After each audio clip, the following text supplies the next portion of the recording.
창조 넷째 날 해, 달, 별의 기원과 해, 달, 별의 존재 목적에 대해서 설명하고자 합니다. 하나님이 이르시되 하늘의 궁창에 광명체들이 있어 낮과 밤을 나뉘게 하고 그것들로 징조와 계절과 날과 해를 이루게 하라. 또 광명체들이 하늘의 궁창에 있어 땅을 비추라 하시니 그대로 되니라.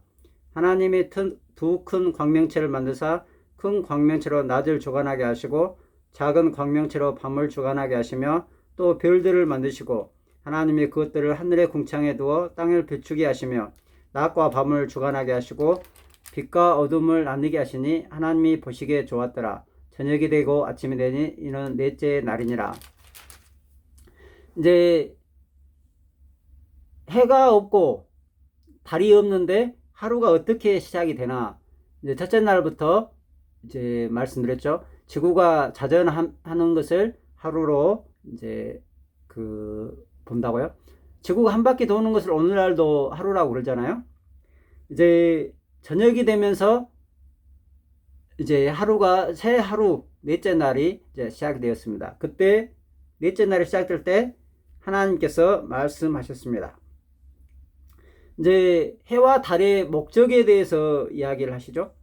하나님이 이르시되 하늘의 궁창에 광명체들이 있어 낮과 밤을 나뉘게 하고 그것들로 징조와 계절과 날과 해를 이루게 하라.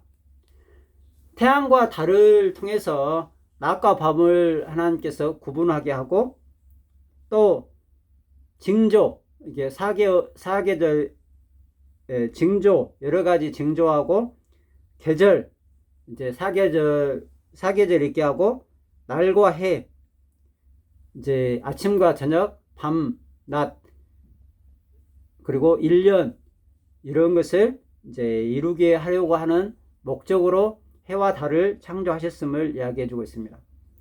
진화론에서는 진화를 왜 했다? 그런 목적이 없죠.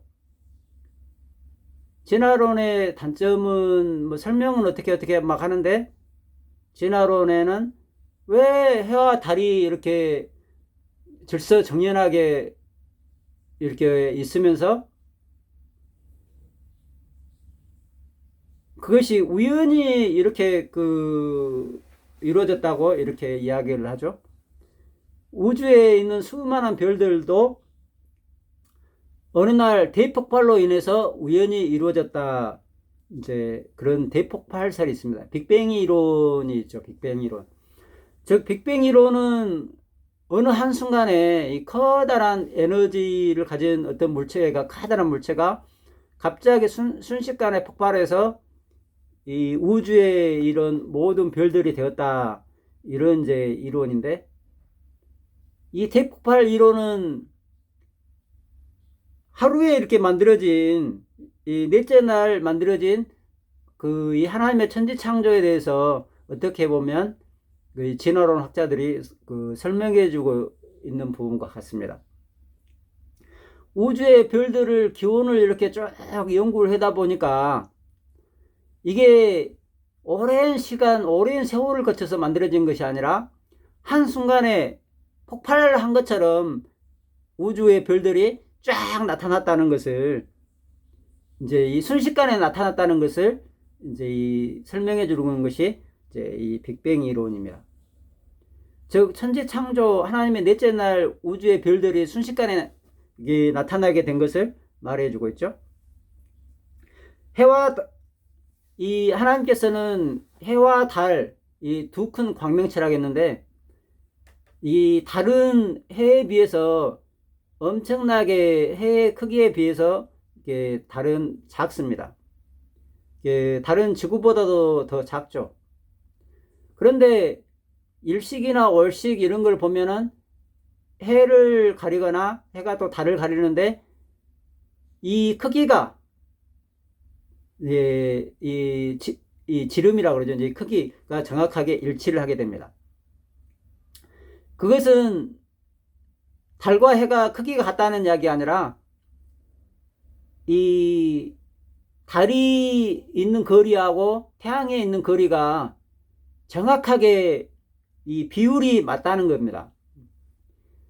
그러니까 태양은 이 달이 정확하게 태양의 크기하고 똑같은 크기로 보일 정도로 아주 멀리 있습니다. 그래서 이 이제 이 음과 양, 어떻게 보면은 이 태양은 어마어마하게 크고 달은 엄청나게 작은데 이 달은 거리에 가깝고 태양은 거리가 멀기 때문에 태양과 달은 똑같은 크기로 이게 보인다는 겁니다. 이제 창세기 1장 16절에 보면은 하나님이 태양은 낮을 주관하게 하셨고, 이제 작은 광명체인 달은 이제 밤을 주관하게 하셨습니다.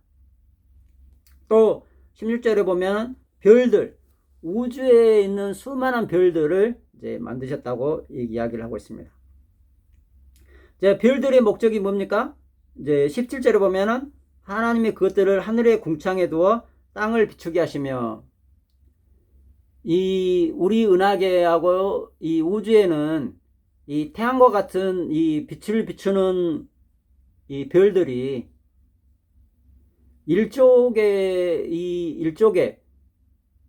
이 어마어마하게 그 많은 별들이 이 태양광처럼 어마어마하게 많은 별들이 그 이 밤을 비추고 있다고 봅니다. 이게 태양과 같은 똑같은 별들, 우주에는 어마어마하게 많다는 것이죠.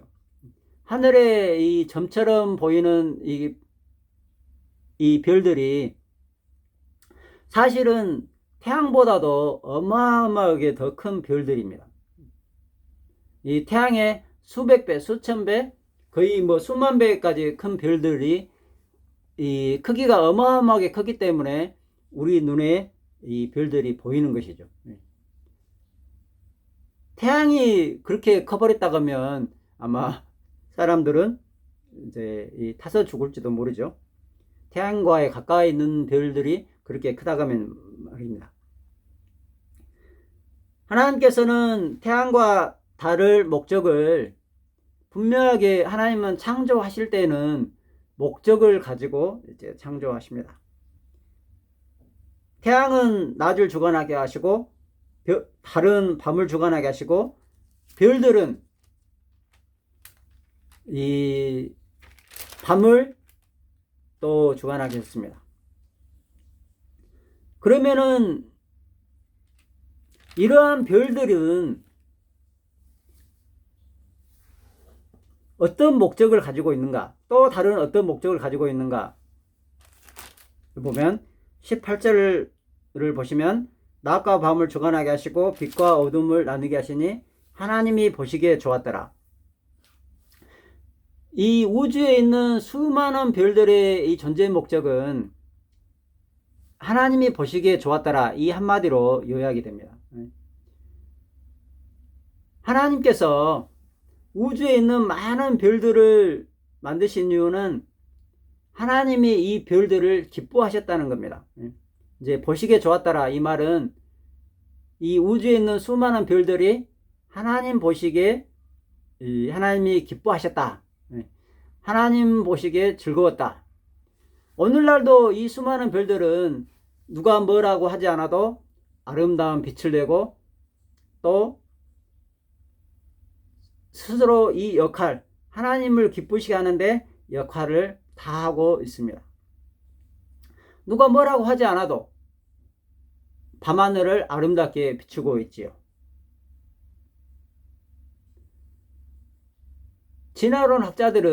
진화론에서는 이러한 목적을 이렇게 설명을 해주지 못합니다. 왜 그것이 빛을 내고 있는지, 왜 태양이 빛을 내고 있는지, 왜 다른 태양의 빛을 반사를 해서 밤을 이렇게 비추는지, 이러한 목적을 설명을 해주지 못합니다. 우연히 그랬다고 그렇게 말을 하죠.